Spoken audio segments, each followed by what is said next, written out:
ಆತ್ಮೀಯರೇ ನಮಸ್ಕಾರ. ನಾನು ಮಂಜುನಾಥ್ ಮಿರ್ಲೆ. ಇವತ್ತು ಕಂಠೀರವ ಸ್ಟುಡಿಯೋದಲ್ಲಿ ಜೈಲರ್ 2 ತಮಿಳು ಚಿತ್ರಕ್ಕೆ ಹಿರಿಯ ಕಲಾವಿದರಿಗೆ ಒಂದು ಆಡಿಷನ್ ಇತ್ತು. ಹಾಗಾಗಿ ಹೊಸದಾಗಿ ಬಂದಿರತಕ್ಕಂಥ ಆಡಿಷನ್ಗೆ ನೂರಾರು ಜನ ಕಲಾವಿದರು ಈ ಒಂದು ಆಡಿಷನ್ನಲ್ಲಿ ಪಾಲ್ಗೊಂಡಿದ್ದರು. ಕೆಲವೊಂದು ಜನ ಪಾಪ ನಿರಾಸೆಯಿಂದ ಹೋಗ್ತಾಯಿದ್ರು ಮತ್ತು ಕೆಲವು ಆರ್ಟಿಸ್ಟ್ಗಳು ಏಜು ಸಾಲಿಲ್ಲ, ನಮಗೆ ಏಜ್ ಬೇಕಾಗಿತ್ತು ಅಂತ ಹೇಳ್ಬಿಟ್ಟು ಕಿರಿಯ ಕಲಾವಿದರುಗಳು ಬಂದಿದ್ದರು. ಹಾಗಾಗಿ ಅವರುಗಳು ಮತ್ತೆ ಮತ್ತೆ ಹೋಗ್ತಾಯಿದ್ರು. ಒಂದು ರೌಂಡು ಇಲ್ಲಿ ಆಡಿಷನ್ ಮುಗಿಸ್ಕೊಂಡು ಮತ್ತೆ ಸ್ಟುಡಿಯೋ ಒಳಗಡೆ ಒಂದು ಸಪ್ರೇಟಾಗಿ ಒಂದು ಆಡಿಷನ್ ಇಟ್ಕೊಂಡಿದ್ರು, ಅಲ್ಲಿಗೆ ಹೋಗ್ತಾಯಿದ್ರು. ನೂರಾರು ಕಲಾವಿದರು ಈ ಒಂದು ಆಡಿಷನ್ನಲ್ಲಿ ಭಾಗವಹಿಸಿದರು.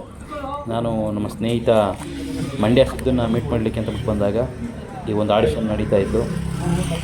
ಬೇರೆ ಭಾಷೆಯ ಒಂದು ಚಿತ್ರದವರು ಆಡಿಷನ್ ಮಾಡಿ ಕನ್ನಡ ಕಲಾವಿದರಿಗೆ ಒಂದು ಅವಕಾಶ ಕೊಡ್ತಾಯಿದ್ದಾರೆ. ಅದೇ ನಮ್ಮ ಕನ್ನಡ ಚಿತ್ರದವರು ಕೂಡ ಇಲ್ಲಿನ ಒಂದು ಕಲಾವಿದರಿಗೆ ಒಂದು ಅವಕಾಶ ಕೊಟ್ಟರೆ ತುಂಬ ಒಳ್ಳೆಯದು ಅನಿಸುತ್ತೆ.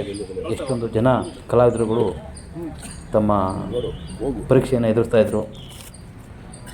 ನೂರಾರು ಕಲಾವಿದರುಗಳು ತುಂಬ ದೂರಗಳಿಂದ, ಮೈಸೂರು ಆಗ್ಬೋದು, ಸುಮಾರು ಹೊರ ಊರುಗಳಿಂದ ಬಂದಿದ್ದರು ಈ ಒಂದು ಆಡಿಷನ್ಗೆ. ಎಲ್ರಿಗೂ ಒಳ್ಳೆಯದಾಗಲಿ. ಧನ್ಯವಾದ.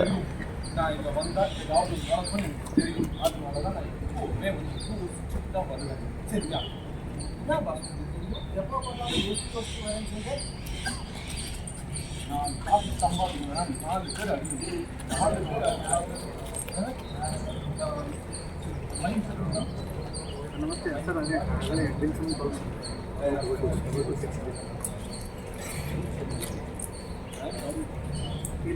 ಈ ನಂಬರಿಗೆ ಕಳಿಸಿ ಸರ್. ಏನು ಸರ್? ಹ್ಞೂ ಕಳಿಸ್ತಾ